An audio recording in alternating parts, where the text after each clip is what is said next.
ऋग्वेद के प्रथम मंडल के प्रथम सूक्त को लेकर के विचार चल रहा है।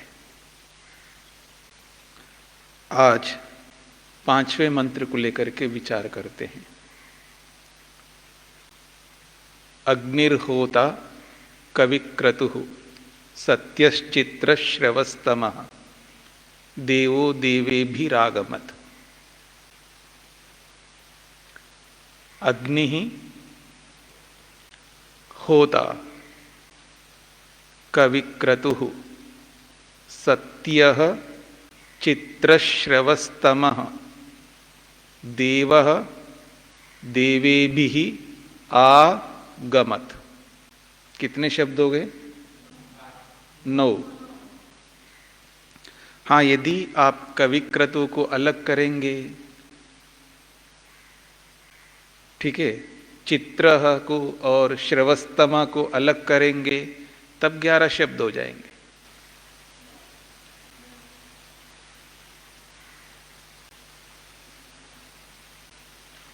कैसे 12 होंगे? 9 शब्द थे, 2 शब्द अतिरिक्त बढ़ा दिए। हाँ, 11 ही तो होंगे, 12 कैसे होंगे? चलिए तो आगे बढ़ते हैं। महर्षि स्वामी दयानंद सरस्वती जी ने अग्नि रूपी परमात्मा के गुणों को यहां पर स्पष्ट किया है। अग्नि के कैसे गुण होते हैं, वो कहते हैं अग्नि के क्या क्या गुण हैं। कुछ गुणों की चर्चा इस मंत्र में की है। वो कहते हैं अग्नि ही होता। तो ये जो होता है ये अग्नि का विशेषण है। कैसा है अग्नि? तो कहा होता, वो होता है।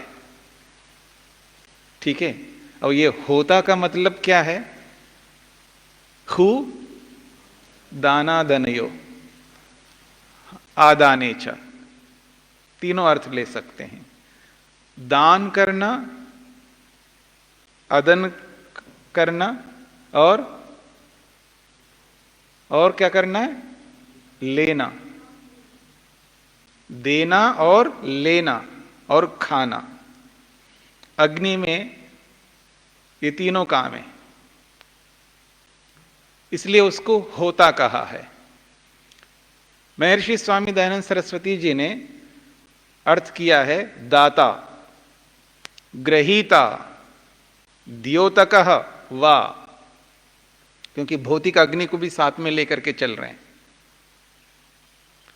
तो परमात्मा यानी अग्नि जो है वो कैसा है? दाता, देता है। परमात्मा देता ही रहता है। पता नहीं क्या क्या दिया है, कितना दिया है, कितना देंगे।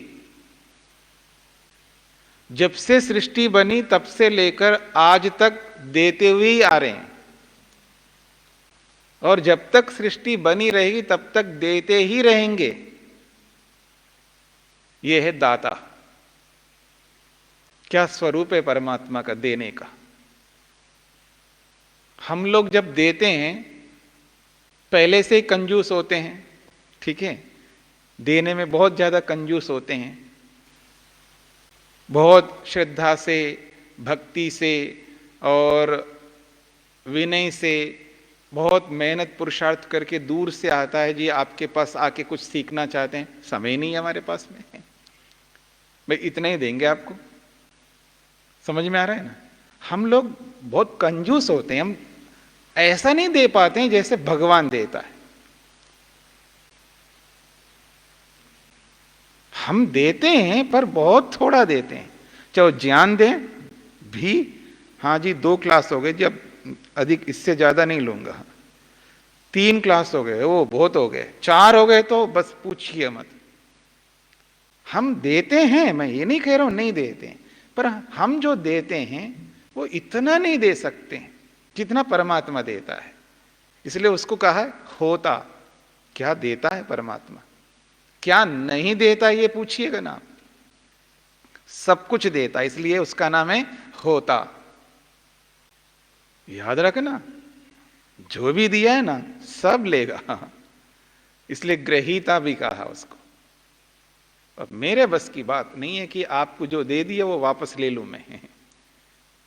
मनुष्य ऐसा नहीं कर पाता है, कुछ विषयों में कर सकते हैं, ऋण दे दिया वापस ले लिया, मकान दे दिया वापस ले लिया, पुस्तकें दे दी वापस ले लिए, पढ़ना नहीं है वापस करो, पढ़ना नहीं है ना आपको वापस करो पुस्तकें। कुछ तो हम ले लेते हैं वापस, लेकिन सब कुछ नहीं ले पाते हैं। आपको भोजन खिला दिया वापस ले सकता हूं क्या? यानी बहुत कुछ हम वापस नहीं ले सकते, पर परमात्मा एक ऐसे तत्व हैं, एक ऐसा पदार्थ है, वो जो भी देता है सब वापस ले लेता, इसलिए उसके लिए कहा ग्रहीता, वो वापस ले लेता है। ये होता का अर्थ है। जितने भी ब्राह्मण ग्रंथ हैं, चाहे वो ऐतरेय ब्राह्मण हो, गोपथ ब्राह्मण हो, तैत्रीय हो, या जितने भी ब्राह्मण ग्रंथ हो सकते हैं, उन सभी ब्राह्मणों में होता की चर्चा की है। आश्चर्य की बात है, होता को होता क्यों कहते? शतपथ ब्राह्मणकार ने, ऐतरेय ब्राह्मणकार ने, गोपथ ब्राह्मणकार ने,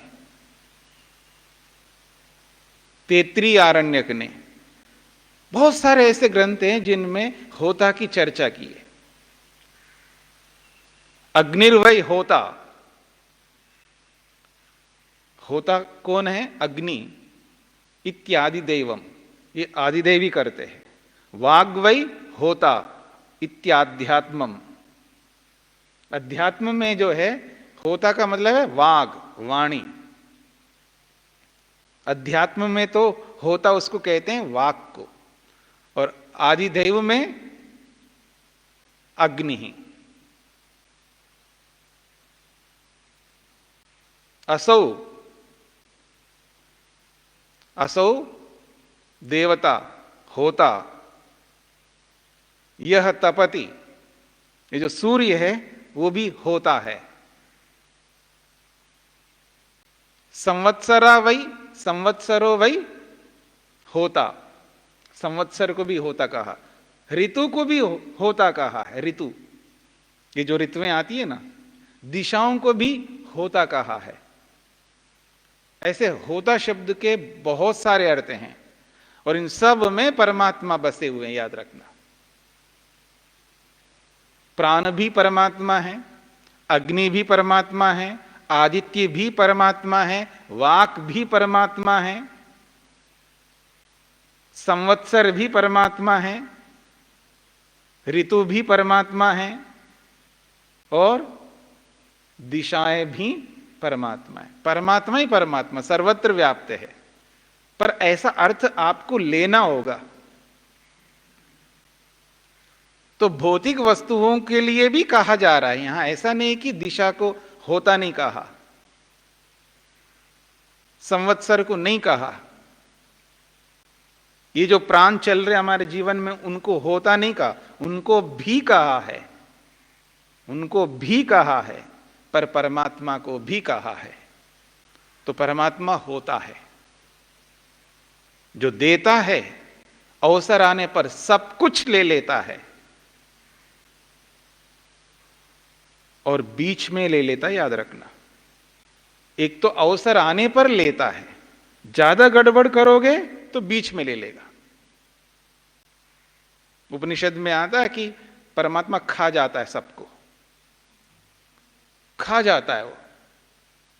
मृत्यु को घी बना करके डाल करके, ऐसे चावल में होता है ना, चावल होता है, कुछ लोग चावल खाते हैं उसमें घी डालते हैं, उपसेचनम, उसमें घी डालते हैं और उसको मिला करके खाते हैं।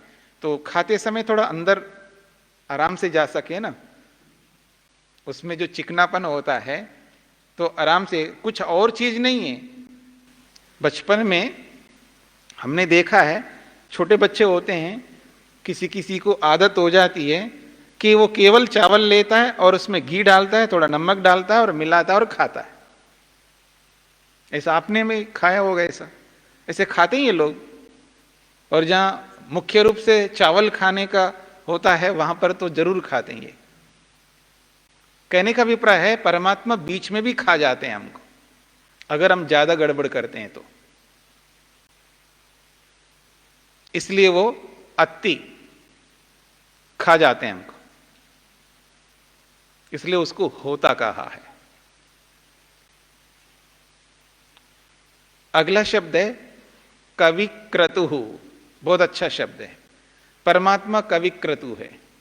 कविश्चासौ क्रतुश्च, कविक्रतु। वो कवि भी है और क्रतु भी है। देखिए ईश्वर को कवि क्यों कहा है, बहुत महत्वपूर्ण शब्द है कवि। निरुक्तकार ने कहा कवि कस्मात् क्रांत दर्शन कवतेर्वा। कवि को कवि क्यों कहा, क्रांत दर्शन। परमात्मा जो है बहुत दूर तक देखता है। क्रांतम दूरस्थम पश्यति, जो दूर तक देखता है, उसकी जो दृष्टि है परमात्मा की बहुत पेनी दृष्टि है। जब हम कुछ कर्म करते हैं ना, हम बहुत दूर तक देख करके कर्म नहीं करते। हाँ याद रखना, हम जब कर्म करते हैं ठीक है, थोड़ा देखते हैं थोड़ा दूर तक, लेकिन इतना दूर तक नहीं देखते हम लोग। इसलिए ऐसे गड़बड़ कर्म करते हैं, ऐसे पाप कर्म करते हैं, ऐसे अनिष्ट कर्म करते हैं, ऐसे नरक में जाने वाले कर्म करते हैं, ऐसे मुक्ति से विमुख होने वाले कर्म करते हैं। बहुत सारे ऐसे कर्म करते हैं क्योंकि हम क्रांतदर्शी नहीं होते, हम अपने आप को कवि नहीं बना पाते, इसलिए हम दूर तक नहीं देख सकते। पर परमात्मा दूर तक देखता है। क्या मतलब है दूर तक देखने का? वो तो सब जगह है, सर्वत्र व्याप्त है ना। भगवान तो सब जगह व्याप्त है, सर्वत्र विद्यमान है।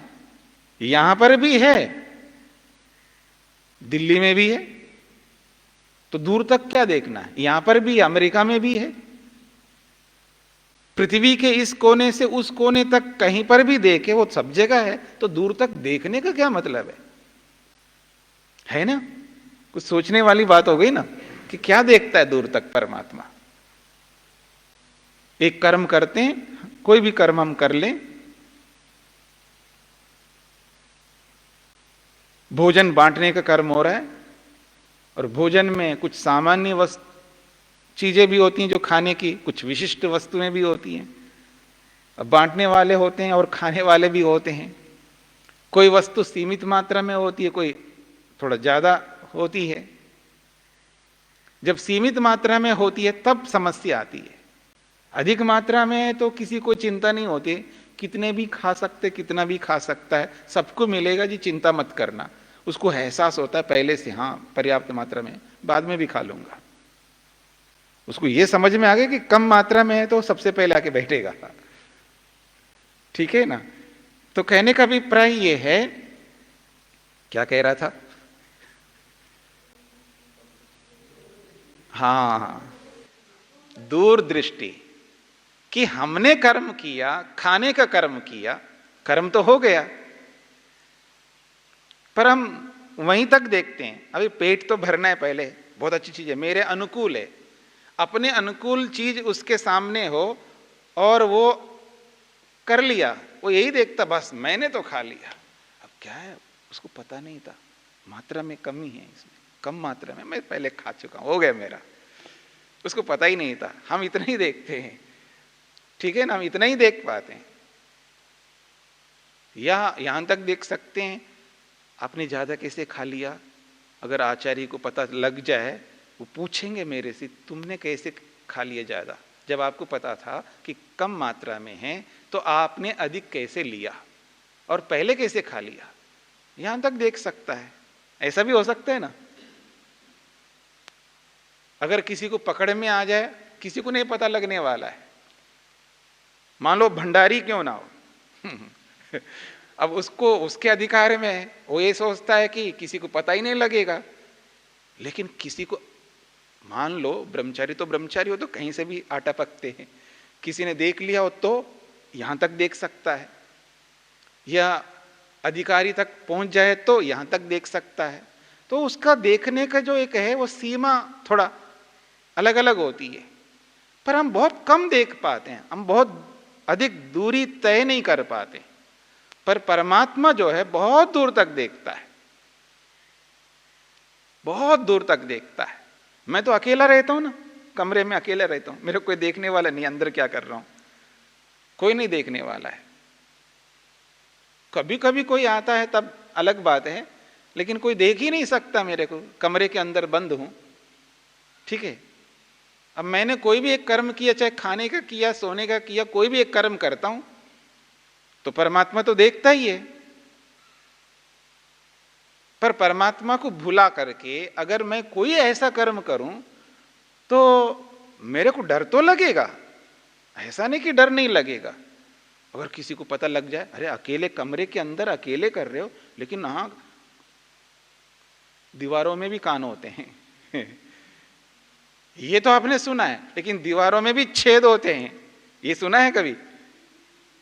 दीवारों में भी छेद होते हैं, याद रखना। कोई भी कहीं से खिड़की से बहुत छोटा सा छिद्र होता है, उसमें से भी देख लेता कोई। आदमी तो आदमी है आखिर। अगर किसी को डर तो लगेगा, आदमी को कोई ऐसा गड़बड़ कर्म करेगा तो डर लगेगा। लेकिन देख रहा हूं मैं दूर तक थोड़ा, लेकिन इतना दूर तक नहीं देख सकता। अगर ऐसा कर लिया इस कर्म को, लेकिन इसका जो प्रतिफल है, इसका जो परिणाम है, इसका जो फल परमात्मा देगा, वो मुक्ति से तो दूर करेगा ना। मुक्ति तक नहीं देख पाता है व्यक्ति, मोक्ष तक नहीं देख पाता है, बहुत दूर तक देखना होता है। 31 नील 10 खरब 40 अरब वर्ष तक नहीं देख पाता है व्यक्ति। मेरी बात समझ रहे हैं ना?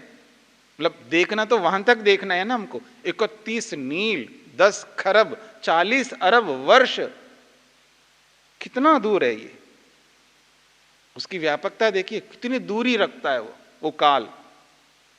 इतने दूर तक अगर मैं देख लूं तो मैं भी कवि बन सकता हूं, क्रांतदर्शी बन सकता हूं। तो इसलिए कहा जा रहा है ईश्वर तो कवि है, क्रांतदर्शनः। कवतेर्वा, कवतेर्वा गति कर्मा। परमात्मा की जो गति है ना, बहुत दूर तक है, बहुत दूर तक देखता है। उसका जो गमन है, उसका जो चलन है, वो बहुत दूर तक है, बहुत दूर तक गमन करता है। यानी उसका ज्ञान जो है बहुत दूर तक फैला हुआ है। तो कहने का अभिप्राय है परमात्मा कवि है। महर्षि स्वामी दयानंद सरस्वती जी के कवि शब्द के बहुत सारे अर्थ किए हैं अलग अलग स्थानों में। एक अर्थ, जैसे कि कवि को कवि क्यों कहते हैं? वो कहते हैं कौति, कौति शब्दयति, यह कौति शब्दयति सर्वाः विद्याः सह कविरीश्वर। वो कहते हैं कवि उसको कहते हैं कौति अर्थात शब्दयति अर्थात उपदिशति, उपदेश करता है। किनका? सर्वाः विद्याः, सारी विद्याओं को, सारी विद्याओं का उपदेश करने वाला है परमात्मा। समस्त विद्याओं का उपदेश करता है हम सब मनुष्यों के लिए वेदों के माध्यम से। जो समस्त विद्याओं का उपदेश करने वाला होता है उसका नाम है कवि। दूसरे अर्थ, मतलब इसी प्रकार का एक और अर्थ करते हैं वो। अनेक अर्थ किए हैं, दूसरा एक अर्थ देखिएगा। कवि को कवि क्यों कहते हैं? यह सर्व विद्या युक्तम, यह सर्व विद्या युक्तम वेद शास्त्रम कवते उपदिशति यह सह कवि ईश्वरः को कहते हैं। कवि किसको कहते हैं? सर्व विद्या युक्तम वेद शास्त्रम, समस्त विद्याओं से युक्त जो वेद शास्त्र है उसको क्या करता है? कवते अर्थात उपदिशति, उपदेश करता है। ऐसा जो है वो है ईश्वर, वही कवि है, उसका नाम कवि है।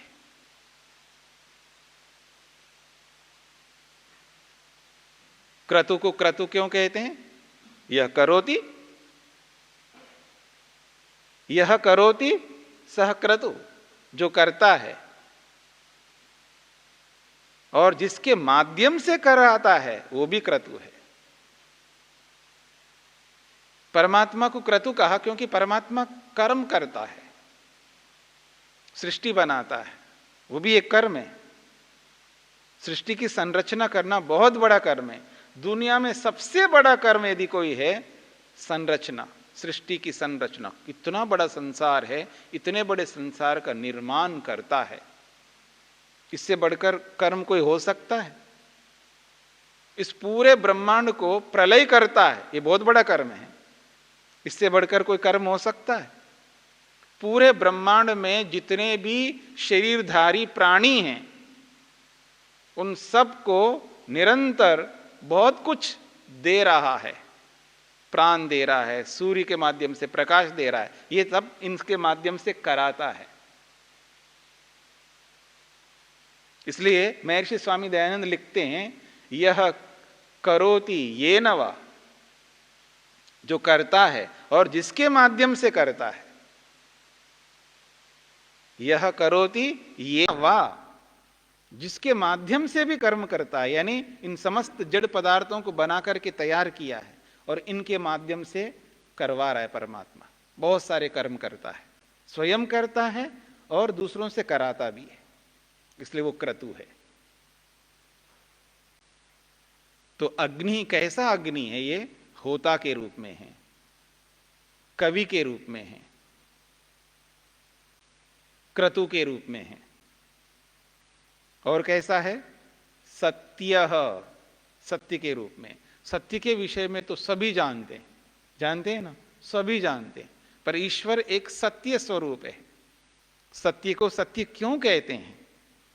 इसकी बहुत सारी व्याख्याएं, अलग अलग प्रकार की व्याख्याएं, ब्राह्मण ग्रंथों में अलग अलग प्रकार की व्याख्याएं की सत्य को लेकर के।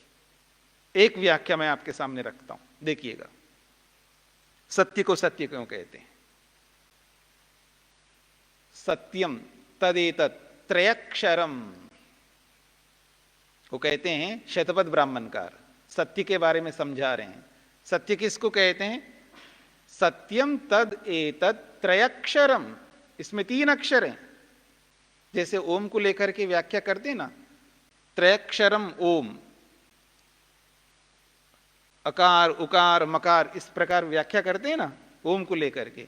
ऐसे याज्ञवल्क्य ऋषि सत्य को लेकर के व्याख्या करते हैं। सत्यम को सत्यम कैसे समझना चाहिए? वो कहते हैं त्रयक्षरम सत्यम, सत्यम तद एतत् त्रयक्षरम, स इति एकम अक्षरम। वो लिखते हैं स इति एकम अक्षरम, ति इति एकम अक्षरम, अम इति एकम अक्षरम। कुछ समझ में आया? स इति एकम अक्षरम, ति इति एकम अक्षरम, अम इति एकम अक्षरम, तीनों को मिलाएंगे क्या होगा? सत्यम। स्पष्ट हो गए ना? स इति एकम अक्षरम, ति इति एकम अक्षरम, अम इति एकम अक्षरम, तो 3 अक्षर हो गए और तीनों को मिलाएंगे तो सत्यम बन जाएगा। इकार को अकार को जब संधि करेंगे तो क्या होगा? ई को क्या हो जाता है? या हो जाता है, तो सत्यम हो गए ना। फिर वो कहते हैं प्रथमोत्तमे प्रथमोत्तमे सत्यम मध्ये अनृतम। वो कहते हैं प्रथमोत्तमे सत्यम मध्य में अनृतम तदेतत्रयक्षरम सत्यम। ये उनकी अपनी व्याख्या है। वो कहते हैं प्रथम अक्षर तो सत्य है, अंतिम अक्षर भी सत्य है, लेकिन मध्य में जो बीच में है वो अनृत है,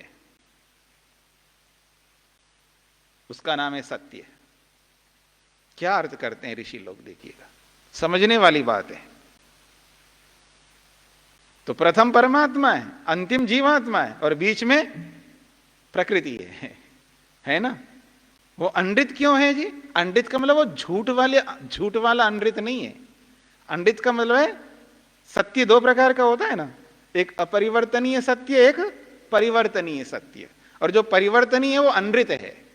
इस अर्थ में जो बदलता रहता है, जो सत्य बदलता रहता है, उसको अनृत कहा यहां पर। इस अर्थ में अनृत का मतलब वो झूठ बोलने अर्थ में नहीं है। यहां पर अनृत शब्द प्रसंग को देख करके अर्थ करना होता है। तो यहां प्रसंग ऐसा है कि एक और परमात्मा, एक और जीवात्मा, बीच में प्रकृति है। ये कैसा है? ये बदलता रहता है, पर परमात्मा कभी नहीं बदलता, जीवात्मा भी कभी नहीं बदलता, वो जैसे वैसे रहते हैं। लेकिन प्रकृति बदलती रहती है, कभी कार्य के रूप में आती है और कभी कारण रूप में रहती है। सृष्टि की स्थिति में तो कार्य रूप में है और प्रलय की स्थिति में कारण रूप में है। एक प्रकार से कभी नहीं रह सकती प्रकृति, कभी कारण रूप में रहती है, कभी कार्य रूप में रहती है, इसलिए इसको अनृत कहा है। यह ब्राह्मणकार का अपना अर्थ है। और भी बहुत सारे अर्थ किए हैं, अलग अलग प्रकार के अर्थ किया है। सत्य को सत्य क्यों कहते हैं? संतीति संतः। एक बात कहिए, सत्य को सत्य क्यों कहते हैं? संतीति संतः। कुछ समझ में आया? संति का मतलब है, जो है वो सत्य है। संतीति संतः, जो है उसका नाम है सत्य। जो है, विद्यमान है, वर्तमान है, उसी को सत्य कहते हैं।